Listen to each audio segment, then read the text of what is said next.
Sige po, tayo po ay makakaupo na. Hallelujah.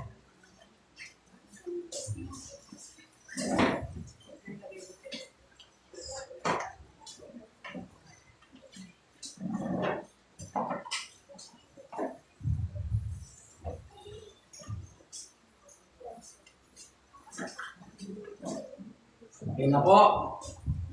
Iiti po. Ano na po tayo? Hingang malalim. Para. Okay, so buksan po natin ating Bible. 1 Samuel chapter 2. Babasahin po sa Tagalog para mas maintindihan po natin. Sabi po dito, minsan si Eli ay nilapitan ng isang propeta ng Diyos, sinabi sa kanya, ganito ang pinapasabi ni Yahweh, nangusap ako sa ninuno mong si Aaron na siya'y alipin ng paraon ng hari ng Ehipto. Sa mga alipin ni Israel ay siya ang pinili kong maging pari. Siya ang mga ngasiwa sa altar, magsusunog ng insenso, magsusuot ng linong ipod at maglilingkod sa akin bilang kinarawan ng Israel. At lahat ng handog sa akin ng mga Israelita ay ibinibigay ko sa kanyang sambayan. Bakit ninyo pinagnasaan maangkin ang mga alay na handog sa akin? Mas ginagalan mo pa yata ang iyong mga anak kaysa akin. Bakit mo siya pinabayaang magpasasa sa pinakapiling bahagi ng mga handog para sa akin? Ipinangako ko noon na tanging ang sambayan mo lamang ang makakalapit sa akin habang panahon. Ngunit, hindi na ngayon. Pararangalan ko ang magpaparangal sa akin, ngunit pababayaan ko ang magtatakwil sa akin. Darating ang araw na papatayin ko ang mga kabataan sa iyong sambayan at ang iyong angkan. Paiikling ko ang iyong buhay at ang maaga kayong mamamatay. Maghihirap kayo at di ninyo makitikman ang kasaganahang ibibigay ko sa Israel. Paikling ko ang inyong mga bungay. Hindi ko kayo alisin lahat sa paglilingkod sa altar, ngunit ang ititira ko'y daranat ng katakot-takot na paghihirap ng kaloobang mamamatay sa tabak ang iyong buong pamilya. Bilang katunayan nito, sa bahay na mamamatay ang anak mo sina Hofni at Pinehas. Samantala, pipili ako ng isang paring magiging tapat sa akin at susunod sa aking kalooban. Bibigyan ko siya ng sambayanan na maglilingkod sa akin habang panahon sa harapan ng mga hari na aking hirangin. Ngunit ang matitira sa inyong sambayan ay magmamalimos sa kanya, magmamakaawa siyang gawing katulong na pari para lamang mabuhay. Ang Diyos po ang magpapala ng kanyang banal, makapangyarihan sa ating pong pag-aaral. Tayo manalangin. Maraming salamat, pinupuri ka namin. Isasalamatan ka namin, Panginoon, sa napakagandang umaga ito para sa amin. This is the day that you have made and we will rejoice and be glad in it. Maraming salamat sapagkat kami po ay binigyan mo ng kalayaan pag-aralan ng salita mo. Ulit-ulit po namin sinasabi isang karangalan, pinibliyo ng pag-aralan ng salita mo sapagkat ang salita mo po ay buhay. Ang salita mo po ay totoo. Ang salita mo ay makapangyarihan. Ang salita mo po ay nagbabago ng aming mga buhay. Dahil salita mo ang aming pag-aaralan, nililig po namin ang kapangyarihan ng banal mong Espiritu sa manguna sa aming kalagitnaan. Open our spiritual eyes, spiritual mind, spiritual understanding upang lubos po namin maunawaan at maisagawa lahat ng salita mo na aming pag-aaralan sa umagang ito. Ang kaaway sa po ay may kitang 2,000 taong talunan, anumang hadang na kanyang gagawin at aming sinasansala, pinapawalang bisa sa pangalan ng Dahil Banal na Espiritu, ikaw ang mamuna sa aming kalagitnaan, inamin na po namin ang katagumpayan. Sa pangalan ni Jesus, Amen, Amen. Sige po, malakas na palakpak sa Panginoon. So dito po sa ating mga binasang talata ay makikita po natin na nirebuke ng Panginoon si Eli. Si Eli po isang pari. Sila po yung naglilingkod sa templo. Nirebuke po ng Panginoon si Eli at siya po ay nagpadala ng isang propeta para po kumprontahin para sabihin po yung katotohanan patungkol sa kanyang kasalanan at yung mga consequences na kasunod po nito. Hindi po natin. Kinumpronta po nung propeta yung katotohanan patungkol sa kasalanan nila at yung po mga consequence na kasunod. Kasi yun po kasi ang katotohanan. Pag may kasalanan, lagi pong may consequences na kasunod. Hindi po mawala, yun po ay biblical principle. Kapag may kasalanan, merong consequences na mararanasan. Ang pamagat po ng ating pag-aralan, truth and consequence. Yun po nakakalam ng truth and consequence. Naalala ko po yan pag nasa mga bata-bata pa, pag naglalamay sa patay, di ba? May laro pong truth and consequence. Nakapalikod po kayo, may bote, ipapaikot yung bote, pag tumapat siya, tatanungin ka, truth or consequence. Pag pinili mo yung truth, tatanungin ka at kinakailangan sasagot ka ng tama sa tanong. Pag pinili mo yung consequence, utusan ka, pwede utusan ka magsayaw, kumanta, so truth and consequence. Naalala po natin? Pero hindi po yung gano'n ang pag-aaralan natin, hindi tayo mag-ikot ngayon ng bote para tanongin ang truth or consequence.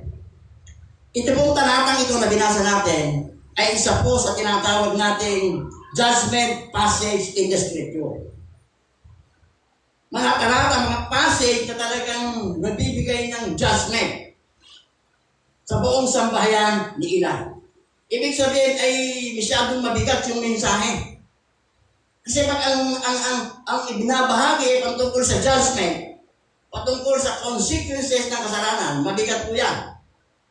Mas madali pong i-preach yung patungkol sa blessing. Kasi pag blessing, gusto na lahat yan eh.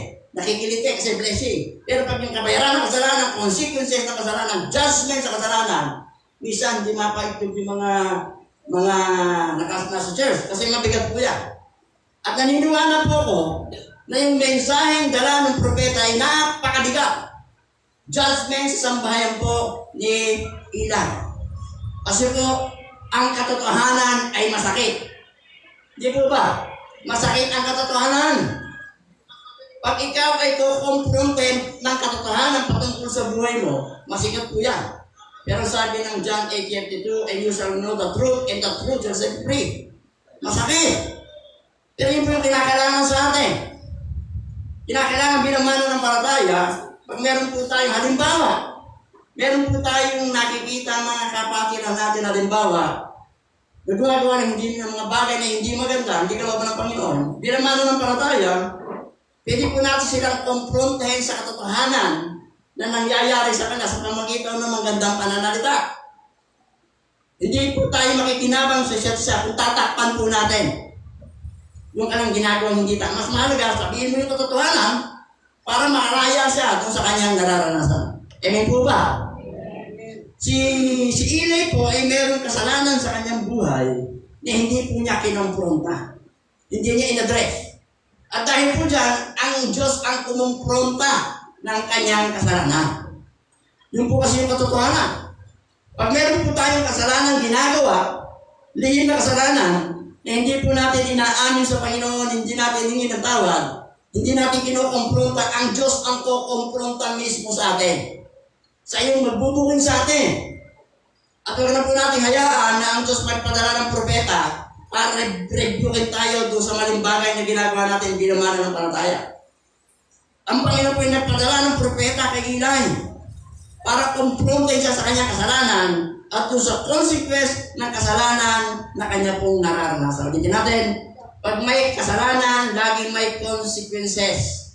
Miski tayo po yung nagsisina doon sa ginawa nating kasalanan, mararanasan natin yung consequences, yung kabayaran ng ginawa nating kasalanan.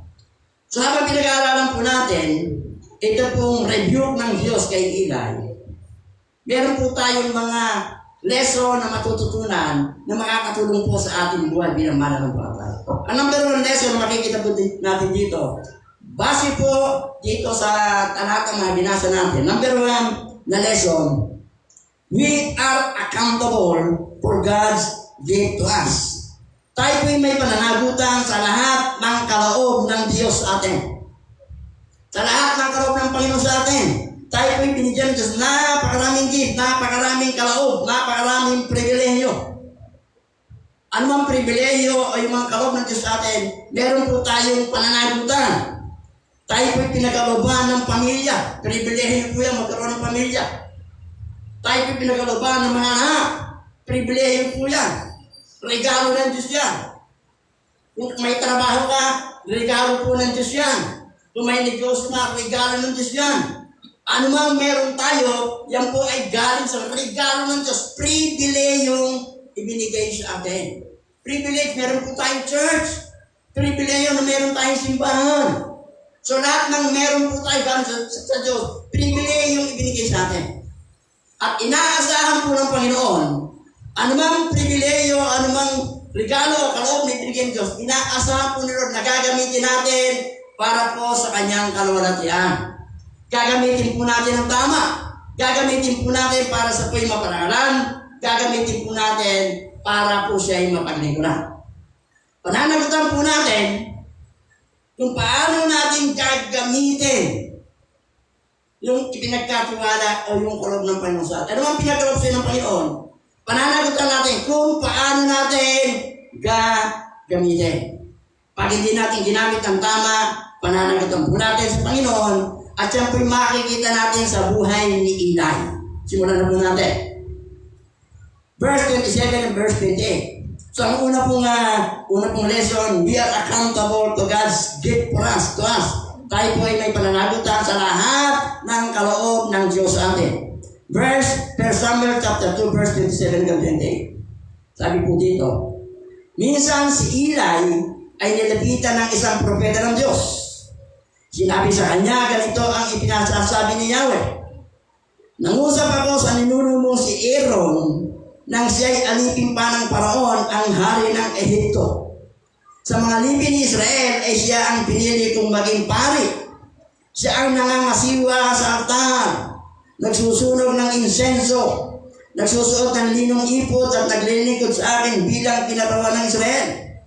Ang lahat ng handog sa akin ng mga Israelita ay ibigay ko sa kanyang sambayan.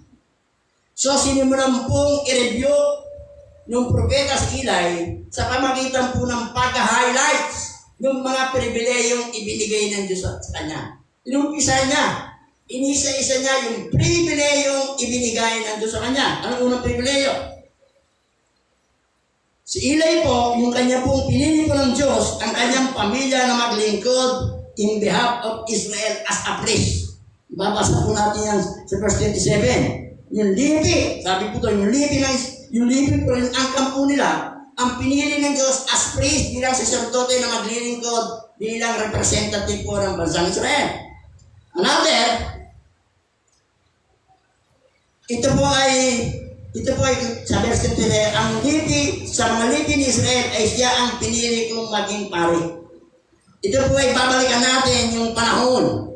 Kasi ito po yung unang pinili ng Diyos si Moses at si Aaron para iligtas ang bansang Israel mula sa pagkakaalipin sa Israel for 430 years of bondage. Si Aaron po ang kauna-unahang high priest. Siya po yung kauna-unahang high priest, naglingkod sa templo, at matapos pong mamatay, si Aaron, yung kanya pong lahi ang sumunod, kabilang si Eli at ang kanyang pamilya. Si Eli mula po sa lahi ni Aaron. So napasa po sa kanila. At bilang pare, si Eli po at ang kanyang pamilya ay binigyan ng pribileyo na magpunta sa altar para po magsakripisyo, para magbigay ng sacrifices sa Diyos para po sa bansang Israel. Pribileyo po yan. Yung mga pare lamang po ang nakagagawa niya. Sila din po ay binigyan ng pribileyo na magsunog ng insenso sa presensya po ng Panginoon. Isa pa po, sabi po sa Exodus chapter 30, verse 7 and 8, every morning and evening the priest would burn incense on a special altar located in front of the curtain that guarded the way to the Ark of Covenant. Binigyan po sila ng pribileyo na magsunog ng insenso. Doon po sa altar ng Panginoon, pribileyo po yan. Walang siya pwedeng gumanya kundi yung mga saserdote naman po. Isa pa po, Bigyan po sila ng pribilehiyong magsuot ng ipot sa presensya ng Diyos para mag-inquire sa Panginoon kung ano po yung mensahe ng Panginoon para sa bansang Israel. Pribilehiyong binigay po sa kanila. Great privilege. At finally, sila po'y binigyan ng pribileyo para yung handog, meron po silang kabahagi. Yung sacrifices na susunugin na binibigay sa Panginoon, meron silang kabahagi, maging yung mga Israel na maghandog, meron silang kabahagi, may parte sila doon sa mga karneng inihahandog sa Panginoon na susunugin. God made provision for priest and his family to share portions of the meat that was offered for sacrifice. May bahagi sila. Ibig sabihin, wala na silang problema sa pagkain. Kaya nga lang po, inabuso nung mga anak ni Eli, ni Hopni at Pinehas. Inabuso po. Yung para sa kanila, yung parting para sa kanila, sinusobrahan po, parang ganito po. Halimbawa, everyday pag may naghahandog sa Panginoon, halimbawa lang po, ang kukunin niya halimbawa ay 5 kilo lang. Yun ang parte niya. 5 kilo. Ang ginagawa po ng mga anak ni Eli o ni Pines, dinadagdag, ginagawang 10. Nineneno, pati mga handog po ng tao, tinatakot nila. Kasi bago nila kunin yung parte nila, yun po'y pinapakuluan, linuluto muna. Ang ginagawa nila, pinapakuluan po na, tinutusok na ng mga tinidor, na malaki. At pag nagagalit po yung mga naglilikod, pinagbabantaan po nila. So, inabuso po. Inabuso po ng anak ni Eli yung pribilehiyong ipinagkaloob sa kanila. Basahin po natin. 1 Samuel chapter 2, verse 12 to 15 para makita po natin. Verse 12 hanggang 15. Para makita po natin abuso. Ang dalawang anak ni Eli ay parehong nakastangan at walang takot kay Yahweh. Wala rin silang galang sa regulasyon ng pagkapari. Tuwing may maghahandog, pinapapunta nila ang kanilang mga katulong habang pinapakulong pa lamang ang karne. May dala silang malaking tinidor na may 3 ngipin at tinutusok sa loob ng malaking kaldero o palayo. Lahat ng matusok o sumama sa tinidor ay tinuturing nilang para sa pari. Ginagawa nila ito tuwing maghahandog sa silo ang mga Israelita. Hindi lamang yun. Bago pa may handog ang taba ng karne, nilalapitan na mga kulong upang ang mga naghahandog at sinasabi, hilaw na karne ang ibigay ninyo sa pari. Hindi niya kukunin kapag luto na ang ibigay sa kanya. Hilaw ang gusto niya upang maihaw niya. Ibig sabihin, umabuso po. Lahat ng pribilehyo inabuso po ng anak ni Eli. So, sinubulan pong i-review nung propeta si Eli sa pamagitan po ng pag-highlights ng kanyang pribilehyo. Sumunod, kanya na po namang hinighlight yung mismong kasalanan ni Eli. Una, hinighlight yung mga pribilehyo, yung mga pinatawag siya ng mga pribilehyo. Pagkatapos, hinighlight niya yung kasalanan ni Eli. 1 Samuel chapter 2, verse 29. Sabi po dito, bakit ninyo pinagnasaang maangkin ang mga alay at handog sa akin? Bakit mo sila pinabayaang magpasasa at pinawala at pinakapiling bahagi ng handog para sa akin? So yung pinakamainam na handog para sa Panginoon, kinukuha po ng anak nila at pinababayaan po ni Eli. Sabi po sa verse 18, why do you scorn my sacrifice and offering that I prescribe for my dwelling? Bakit mo pinagnasangangkin ang mga alay at handog sa akin? May ito yung mga ginagawa. Kung titingnan po natin, hindi po si Eli ang kumukuha ng karne. Hindi po si Eli ang nananakot sa mga naghahandog. Sila kumukuha yung mga anak. Pero hindi po siya libre. Tamay po siya. Kasi sinabi po ng Bible, maging siya mismo ay kumakain ng mga dinadalang karne ng kanyang mga anak. Basahin po natin.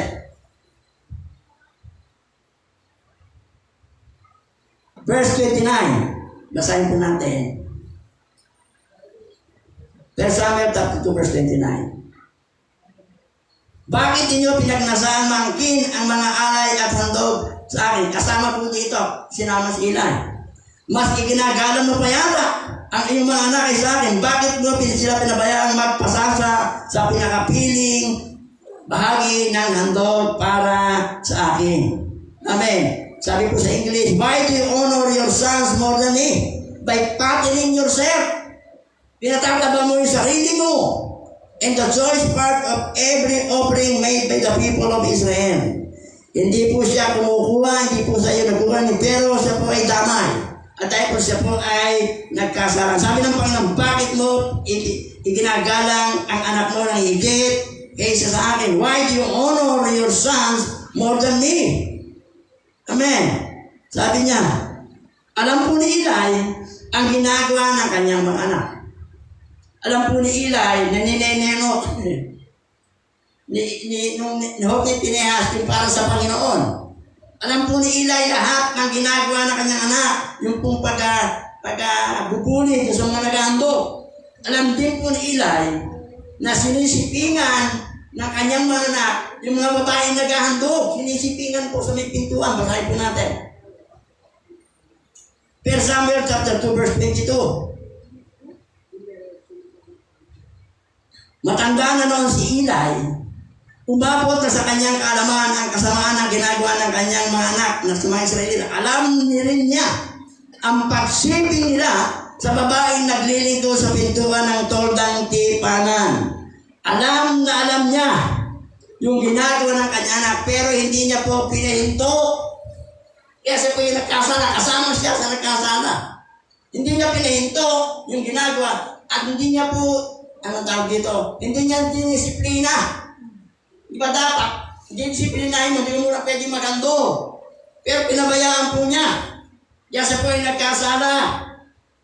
Yun po ay, sabi sa atin, bakit mo pinarangalang ang iyong anak ng higit kaysa sa akin? Ito po yung direct violations of the first commandment, you shall have no other gods before me. Tayo may accountable sa lahat ng ipinagkaloob ng Panginoon sa atin.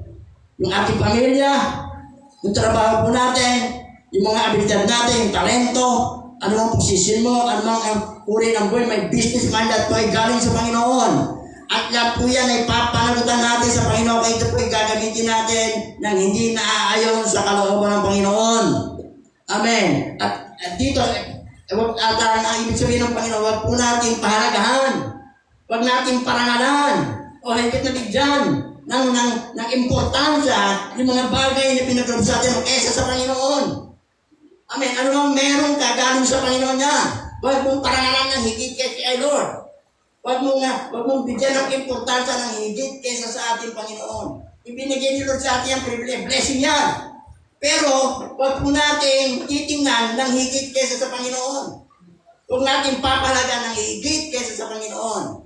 Alam mo kang merong blessing ni Lord dyan, praise the Lord. Pero, mas titingnan mo ng mas mataas po ang ating Panginoon sapagkat siya po ay nagkaloob. Palakpakan po natin ang Panginoon. Huwag po natin gayahin yung pong mga anak ni Eli na inabuso yung pribilehiyong ipinagkaloob ng Diyos para sa atin. Amen. He honor His sons above the Lord. We must honor God above everything else we have. Dapat po natin parangalan ang Diyos na higit sa lahat. Dapat po natin parangalan ang Diyos higit kaysa sa ating pamilya. Parangalan ng Diyos higit sa ating mga anak, sa ating mga anak na babae, lalaki, higit sa ating trabaho, higit sa ating mga resources, higit sa ating posisyon, sa anumang abilidad, anumang meron tayo, higit na dapat natin pahalagaan yung ating pong Panginoon. Use all the gift that God has given us for His glory, to honor Him and to serve Him. Huwag po natin abusuhin. Kung meron ang trabaho, bigyan mo, huwag mo abusuhin yung trabaho mo. Sa trabaho mo, gawin mong tama. Gawin mo ayon sa kalooban ng Panginoon, huwag nating abusuhin. Amen? Anumang meron ka, anumang resources meron ka, anumang business meron ka, huwag nating aabusuhin na gagamitin natin na tayo gagawa ng mga bagay na hindi po ayon sa kalooban ng Panginoon. Anumang business mo, dapat lagi kang nasa tama. Hindi ka lumalabas sa kalooban ng Panginoon. Kasi bigay ng Panginoon yan eh.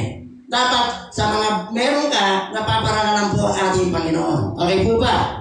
Palakpakan po natin ang Panginoon.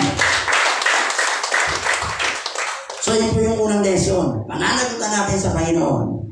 Lahat ng pagkakalob niya sa atin kapag hindi natin ginamit ng tama. Pangalawa pong lesson, we reap what we sow. Aanihin po natin kung ano ang ating tinanim. Basahin po natin verse 30. Ipinangako ko noon na tanging ang sambayan mo lamang ang makakalapit sa aking habang panahon. Ngunit hindi na ngayon. Pararangalan ko ang magpaparangal sa akin, ngunit pababayaan ko magtakwil sa akin. Darating ang araw na papatayin ko ang mga kabataan sa iyong sambayan at ang iyong angkan. Piikling ko ang iyong buhay at maaga kayong mamamatay.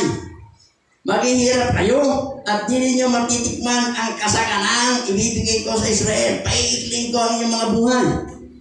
Hindi ko kayo alisin lahat sa paglilingkod sa altar. Ngunit ang ititira ko'y daranas ng katakot-takot na paghihirap ng kalooban.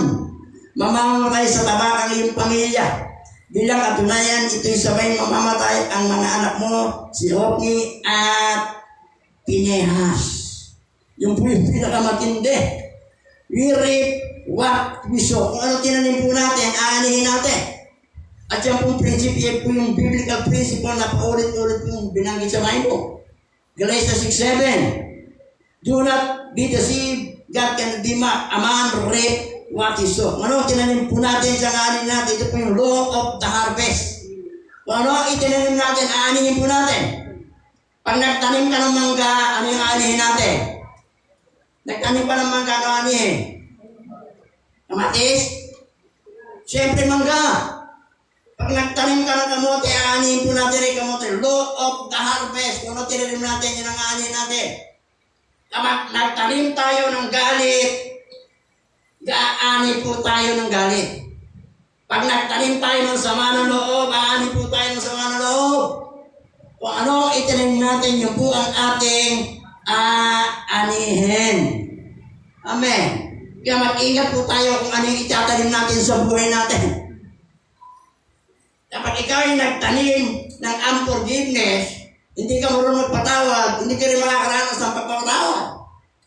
Hindi pwedeng nagtanim ka ng galit pagkatapos aanin ka ng iba. Ano tinanim mo, hinaanin mo. Amen. Law of the harvest. Our attitude toward God matters. Malaga po yung ating saloobin sa Panginoon. Dito po sa verse 30, ito po yung law of the harvest. Is especially applied to our attitude. Yung ating pong saloobin sa Panginoon, yung po yung napakalaga. Basahin po ulit natin ang verse 30. Therefore the Lord, the God of Israel declares, I promise that your house and your father's house would minister before me forever. But now, the Lord declared, Apart it from me, those who honor me, I will honor. But those who despise me will be despised. Sabi ko sa Tagalog, ipinangako ko noon na tanging ang sambayanan mo lamang ang magpapalalapit sa akin habang panahon. Ngunit hindi na ngayon. Pararangalan ko ang magpaparangal sa akin, ngunit pababayaan ko ang nagtakwil sa akin. Ipinangako po ng Diyos na yung descendant ni Abraham ang maglilingkod sa kanya habang panahon. Pangako po yan. Pero sabi ng Panginoon, hindi na ngayon. Yung pangako po ay inalis ng Panginoon kay Eli sapagkat natagpuan po ng Panginoon, hindi sila naging tapat sa pinagkaloob sa kanila. Yung pangako na habang po sila maglilingkod sa Panginoon bilang pare, sabi ng Panginoon, hindi na ngayon. Law of the harvest.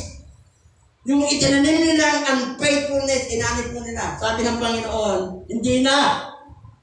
Hindi na kayo maglilingkod sa akin. Kaya sabi ng Panginoon, pararangalan po ng Diyos ang nagpaparangal sa Kanya, ngunit pababayan niya ang magtatakwil sa Kanya. Amen. Do we honor God? Pinaparangalan po ba ng Diyos? Pinaparangalan po ba natin ng Diyos sa ating mga buhay? O do we dishonor Him? Amen. Kapag tayo po ba ay nagkasala, tayo po ba ay humihingi agad ng tawad sa Panginoon? Sabi ng 1 John 1, if we confess our sin, He is faithful and just to forgive our sins and cleanse us from all unrighteousness. Amen. Hindi po yung repent, repeat, repent, repeat, repent, repeat. Bawat kasalanan, meron pong kalakip na consequence. At hindi po pwedeng mawala po yan. Ano mang meron po tayo na ibinigay ng Panginoon, gamitin po natin for the glory of God. God honors those who honor Him, but those who despise Him will be disdained.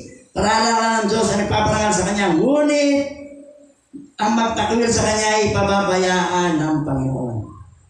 Mapaparangan po natin Diyos sa ating buhay sa pamagitan po ng pamumuhay na aayon po sa kalooban ng Panginoon. Ano mang meron ka galing sa Panginoon, huwag mong angkinin. Huwag mong sabihin, meron na ito kasi masipag ako. Meron na ito kasi nagtatrabaho aking ito.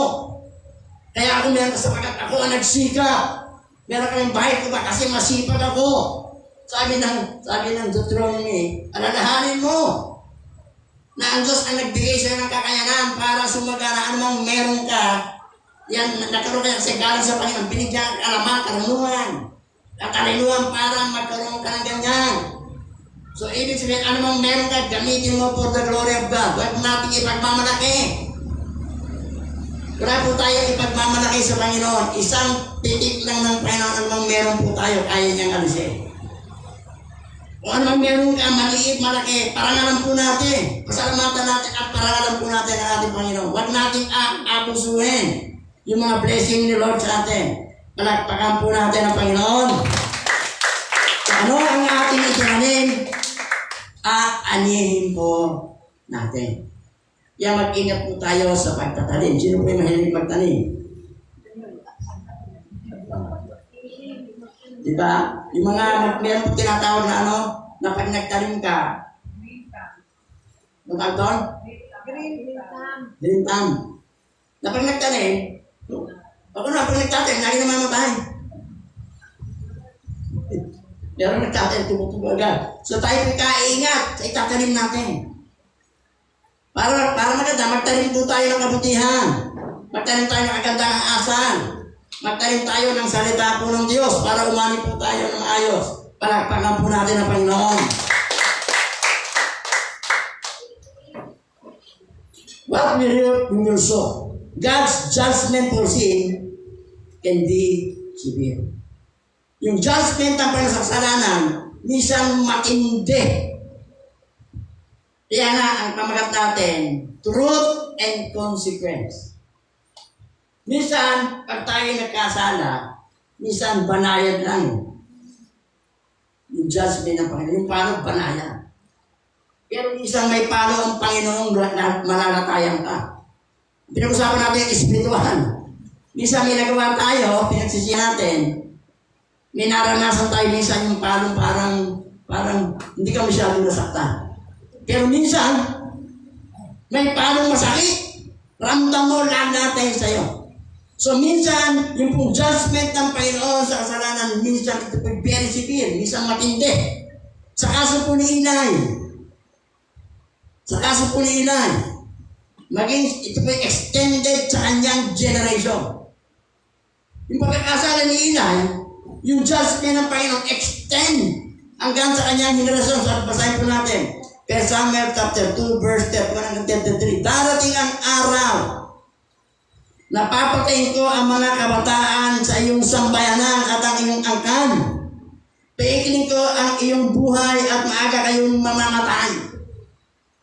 Maghihirap kayo at di ninyo matitikman ang kasaganan ibibigay ko sa Israel. Paikling ko ang iyong mga buhay.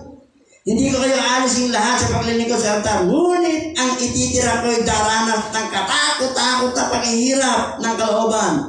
Mamamatay sa tabak ang iyong pamilya. Matindi po. Yung kasalanan ni Eli at ang kanyang pamilya, yung judgment ng Panginoon hanggang sa ina po, hanggang kanunuan. Matindi. Hindi lang siya tama. Sabi dito, walang tatanda sa inyo.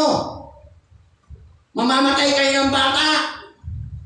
Hindi na kayo makakaranas ng senior citizen. Magiging junior citizen lang yung mga anak mo. Wala nang aabot ng senior, mamamatay ng bata. Ganun po katindi. Yung judgment ng Panginoon, doon po sa iinay, hanggang sa inapo, hanggang sa mga inapo. Ibig sabihin, talagang matindi po yung judgment, mabigat. Minsan kasi may palo ang Panginoon na parang okay lang. Parang naramdaman mo, pero parang hindi ka masyado nasaktan. Pero minsan masakit. At kay Eli, ang pinakamitin dito, hindi lamang po sa kanyang generasyon, mga lahi, maging mismo sa kanyang pamilya. Ito po yung pinakamabigat na judgment. Ang sabi po ng Panginoon. Pero Samuel chapter 2 verse 34. Sabi po sa verse 34, bilang katunayan nito, sabay na mamamatay ang mga anak mong sina Hofni at Pinehas. Yung judgment ng yung anak mong si Hofni at Pinehas, sabay na mamamatay sa isang araw. Namatay pong sabay. Yung anak ni Eli. Masakit po yun. Mamatay ka nga lang ng isang anak, masakit eh. Yun yung dalawa, sabay. Meron po ba kayo nakita dito? Yung anak niya, sabay na namatay sa isang araw. Walang pagitan isang araw, sabay na namatay. Masakit po yung para kay Eli, pero naranasan niya. Judgment ng Panginoon sa kasalanan. Minsan, merong judgment at talaga hindi masyadong matindi, pero minsan matindi. Ano? Ito ay magiging tanda sa iyo, darating sa iyong dalawang anak, kay Hofni at Pinehas, na sila ay mamamatay, kapwa, sa isang araw sila ay kapwa, mamamatay. Matindi po yan. Dito po yung nakita natin that Eli's sons, Hofni at Pinehas, will die at the same time. Ito po yung palatandaan na yung future descendants ni Eli ay siguradong mararanasan yung judgment ng Panginoon na sinabi niya. Hindi kayo tatanda, mamamatay kayo ng bata. Amen. At maliwanag po ang Bible, what we reap, we will sow. Kung ano tinanim natin, aanihin natin. Amen. Maaaring tayo po'y makatakas kasi sinasabi po natin dito, kapag meron po tayong kasalanan sa ating buhay na ginagawa, ikumpista po natin, aminin natin sa Panginoon, humingi tayo ng tawad. Amen. Huwag natin itago. Maaaring makatakas tayo dun sa judgment ng Panginoon pansamantala sa ginagawa mo hindi tama. Pero sandali lang yan, dahil isang araw, yung consequence ng kasalanan mararanasan po natin. Hindi pwede hindi mararanasan. Kasi laging may consequence yung kasalanan. Tatandaan po natin si David. Yung kasalanan ni David. Murder and adultery. Nagamit siya ng adultery kay Bathsheba para hindi sumabak yung pinapatay si Urias ang asawa ni Bathsheba. Murder and adultery. Ano po yung naging consequence? Isa po sa naging consequence, yung anak niyang babae, marami kasing anak si David eh. Magkakapatid sa ama, sa ina hindi. Yung isa po niyang anak na babae ni rape ng kanyang anak na lalaki. Yung lalaki ng rape sa kanyang anak na babae, tinatay ng kanyang anak. Yung masakit mo sa ama. At yung kanyang anak na lalaki, si Absalom, nagkudeta sa kanya. Sa yung hari, nagkudeta. Pinagawa yung pagiging hari. Bakit mo naranasan ni David? Dahil sa kanyang kasalanan, yun po yung consequence. Hanggang umabot nga po kay Solomon. Nagkaroon ng divided kingdom sa panahon ni Solomon. Yung po northern kingdom at saka yung southern kingdom. Amen. Maaari po tayong makalayo o makatakas sa ating kasalanan for a season. Ngunit sandali na lamang bago maabutan ng mga consequence yung ating mga kasalanan. Hindi makakatakas sa rin. Pansamantala, pwede nating i-enjoy. Kung meron tayong ginagawa hindi tama, pwede nating i-enjoy. Nag-i-enjoy tayo. Pero darating isang araw, aabutan tayo ng consequence ng ginagawa po natin. Hanggang maaga, sabihin na natin sa Panginoon, patawarin mo po ako. Ginagawa ko, patawarin mo po ako, Panginoon. Amen. Sabi ng Bible, pinaparangalan ng Diyos, God will honor those who honor Him, but those who dishonor Him will be disdained. Judgment, God's judgment for sins can be severe. Kaya mag-ingat po tayo, ang anak na naman na kapatid. Pag nagkasala, hindi agad ang tao sa Panginoon. Palakpakan po natin ang Panginoon. So number one lesson, we are accountable for God's gift to us. Number two lesson, we reap what we sow. Ating ani pa na ating tinanim. Number three, sa verse 35 and 36, babasahin po natin.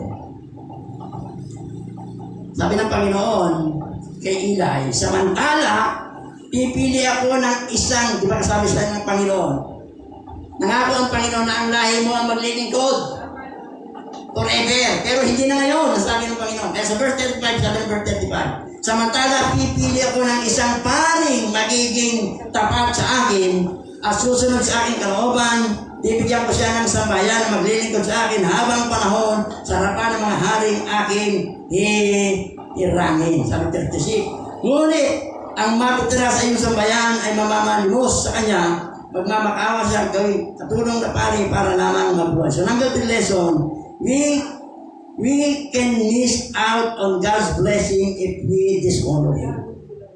Mamimiss po natin yung blessing na para sa atin kapag dishonor natin, kapag tayo nasumpuan ng Panginoon hindi tapat. Ang Diyos may meron nakalaang blessing sa bawat isa sa atin. Yan po ay, ang tawag dito, settle in heaven. Ito yung blessing para kay brother ganito. Yung blessing para kay sa anak kong ito. Pero, mamimiss out natin yung blessing para sa atin. Kapag tayo nasumpungan na hindi tapat, kapag tayo nasumpungan na hindi natin siya pinaparangalan. Amen. Palapakan po natin ang Panginoon. Ang isa pong katotohanan, pwede pong tuparin ng Diyos ang kanyang plano at layunin dito sa mundo, miski wala tayo. Pwede po natin. God can fulfill His plans, His purposes without you, without me. Pwede po niyang tuparin yung kanyang layunin. Sa mundong ito, maging sa simbahan ito, miski wala po tayo. Kapag tayo nasumpungan na hindi po tayo, kapag kaya-kaya tayong alisin ng Panginoon. Gusto po ng Diyos na gamitin tayo para tuparin yung kanyang mga layunin, plano dito sa mundo, yung salvation of mankind. Gusto ng Diyos na gamitin tayo. Dibalik, pwede po niyang tuparin yung kanyang mga layunin, plano, miski wala tayo.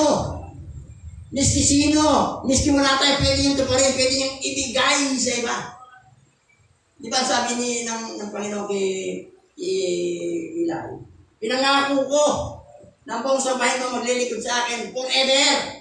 Pero hindi na ngayon. Sabi ng verse 35, pipili ako ng lingkod na tapat. Amen. Kapag tayo hindi nasumpungan ng Diyos na tapat, pwede niyang alisin tayo. At pipili siya ng tapat na lingkod na maglilingkod sa Kanya. Sabi po ng verse 25, verse 235. Samantala, pipili ako ng isang paring magiging tapat sa akin at susunod sa aking kalooban. Bibigyan ko siya ng sambahayan na maglilingkod sa akin habang panahon sa harapan ng mga haring aking hiirangin. Ipinakita po ni Eli at ang kanyang mga anak ang pagiging unfaithful na pari.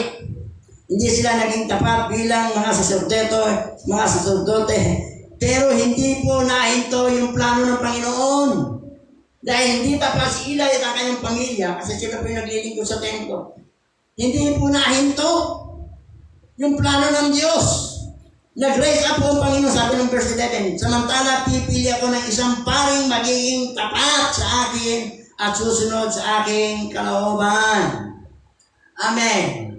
Dahil hindi po tapat si Eli sa kanilang pamilya, hindi po nahinto yung plano ng Diyos. Nag-raise up ang Panginoon ng isang tapat na lingkod, tapat na paring na maglilingkod sa Kanya ng bukal sa kanilang mga puso.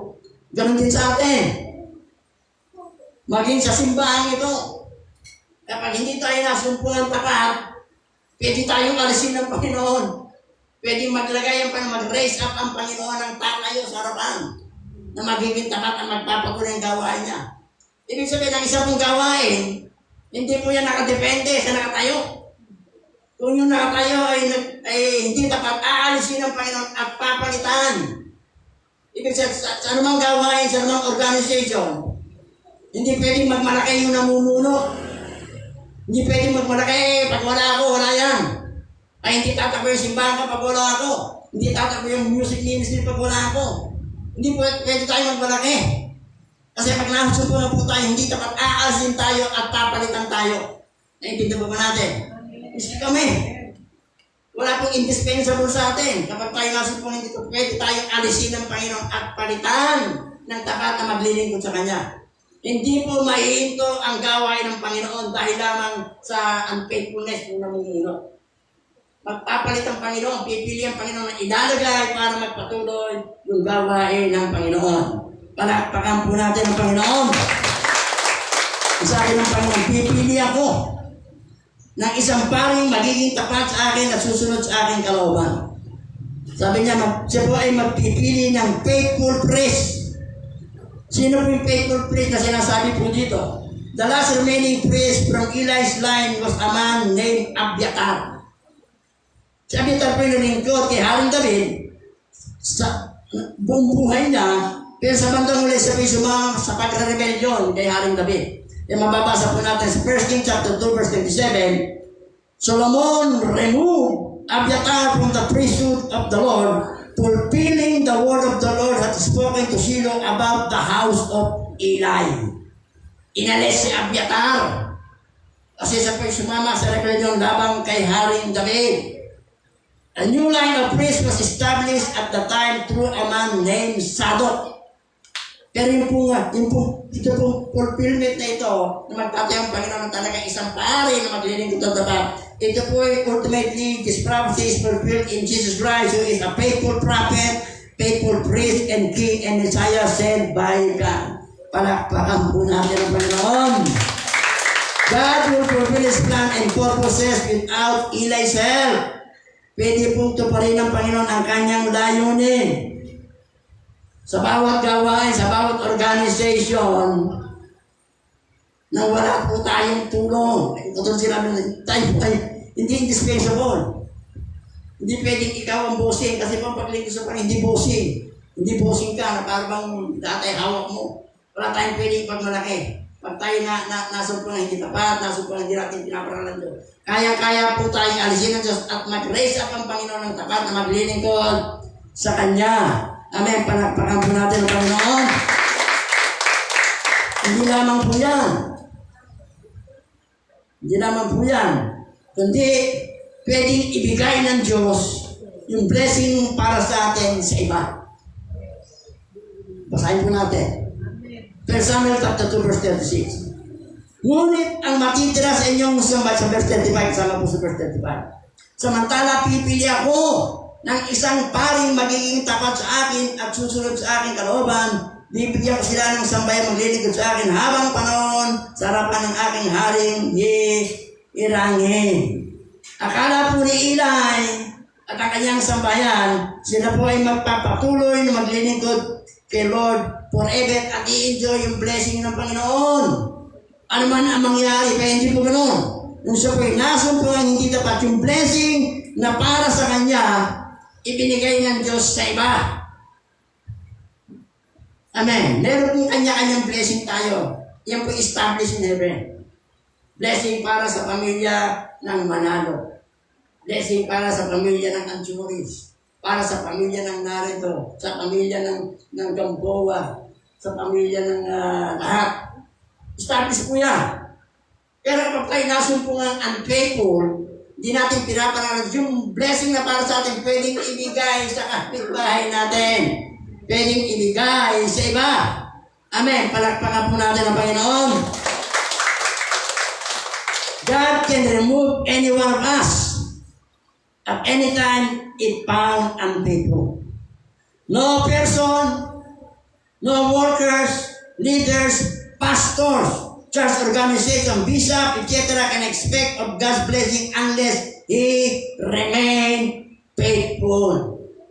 Amen. Yun po yung pamantayan. Walang tao, walang magagawa, walang leader, walang pastor, walang bishop, walang church organization ang aasa ang blessing ng Panginoon hanggat hindi siya nananatiling tapat. God can remove any one of us at any time if found unfaithful. Napakagandang halimbawa po si Saul. was anointed as first king of Israel, but God removed him because of his unfaithfulness. Unang haring tinayo, si Haring Saul, pero tinanggal ng Panginoon because of unfaithfulness. Yung the chief priests and Pharisees in Jesus' time thought that they had God blessing forever, but Jesus told to them, the kingdom of God will be taken away from you and given to those who will produce its fruit. Yung pong word ng Panginoon kay Eli, ito po ay paalala sa atin. Paalala sa atin bilang mamana ng palataya, paalala sa atin bilang church as a whole, we must remain faithful to God in order to remain under His blessing.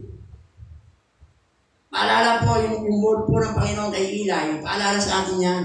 As a church, as an individual mana ng palataya, na tayo po ay mag-remain faithful upang tayo manatili sa ilalim po ng pagpapala ng Panginoon.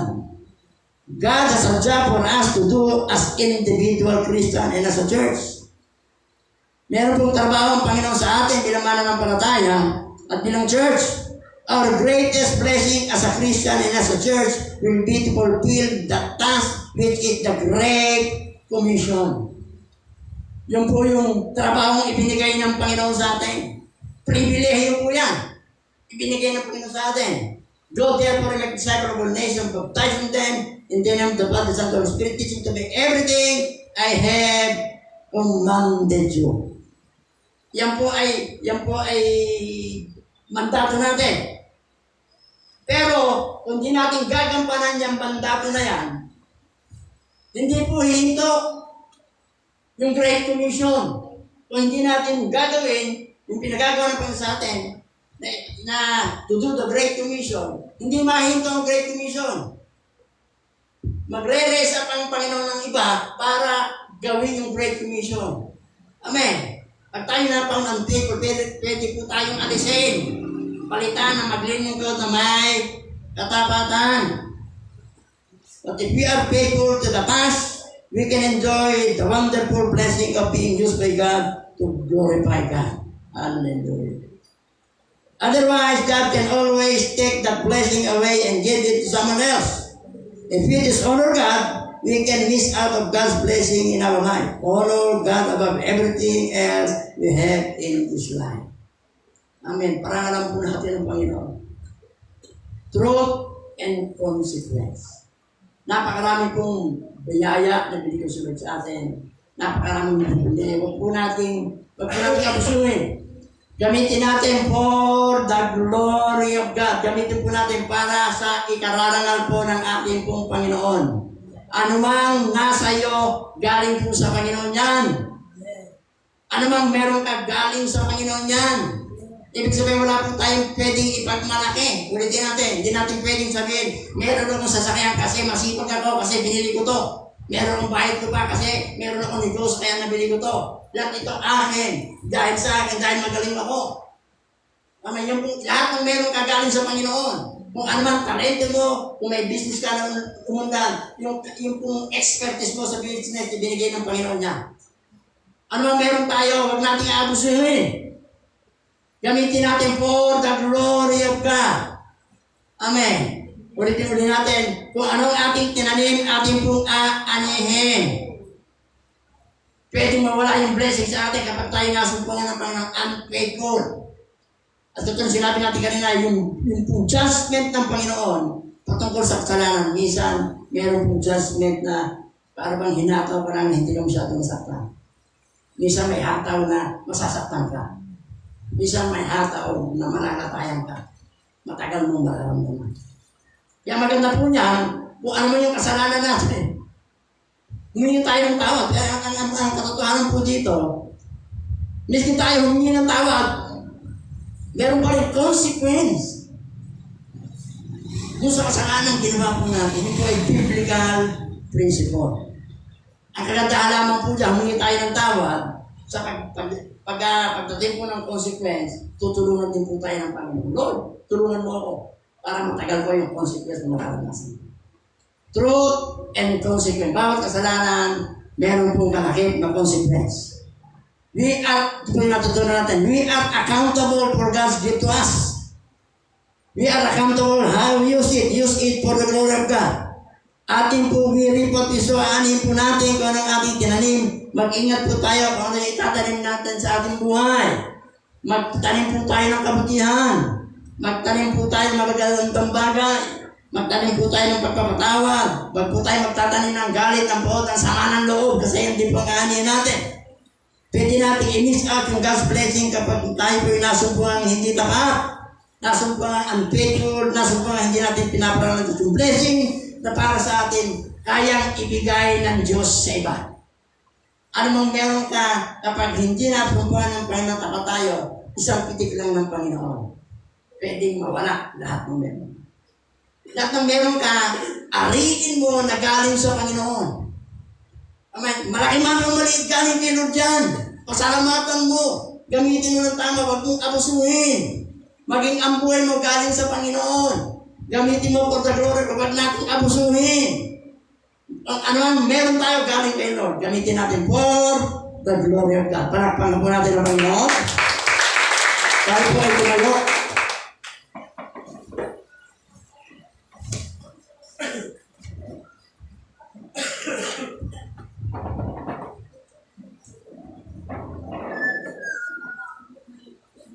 Ito yung benediction, blessing. Numbers, chapter 6, yun yung verse 22. Ito yung sinasabi. And the Lord said to Moses, say to Aaron and his son, this is the way you shall bless the Israelites. Say to them, the Lord bless you and watch, guard, and keep you. The Lord make his face to shine upon and lighten you and be gracious, kind, and merciful, and giving favor to you. The Lord lift up his approving countenance upon you and give you peace, tranquility of heart, and life continually. Then they shall put my name upon the Israelites, and I will bless them. Deuteronomy chapter 1 verse 11. May the Lord, the God of your ancestor, increase you 1,000 times and bless you as He has promised. Lord, maraming salamat. Pinupuri ka namin, pinasasalamatan ka namin, Panginoon. Maraming salamat sa blessing, sa mga pagpapalang ibulus mo sa amin, sa mga pagpapalang pang ibubulus mo. At sa blessing po na amin pong natanggap mula sa mga salita mo, Panginoon. Lord, ang kasalanan lagi pong may kalakip na consequence, Panginoon. Ano mang kasalanan meron kami, nakikita mo sa amin, Panginoon, patawarin mo po kami. Meron kami mga ginagawa na hindi mo kalooban, na ayaw po namin aminin, hindi namin nilalapit sa iyo, Lord, patawarin mo. Linisin mo kami. Panginoon, ano mang kasalanan, patawarin mo sa lahat aming pagkukulang pagkakasala, Lord God. At Panginoon, ano mang meron kami galing sa iyo, gamitin namin for glory, hindi namin naabusin, kundi gagamitin namin para parangalan ka, para ita sa indaki ng Panginoon. Lord, maraming salamat, pinupuri ka namin. Maraming salamat sa mga pagpapala pa na ibigos mo sa amin. Subalit yung mga pagpapala na para sa amin, ay pwede mong ibigay sa iba, Panginoon, kapag nasumpungan hindi kami tapat at nagbibigay ng karangalan sa iyong pangalan. Maraming salamat, pinupuri ka namin. Thank you sa lahat ng pagpapala na ibigay mo sa amin, sa mga pagpapala pang ibigay. Maraming salamat, pinupuri ka namin sa pangalan ng Ama, ng Anak, ng Espiritu Santo. Lahat ay magsabi ng Amen. Amen.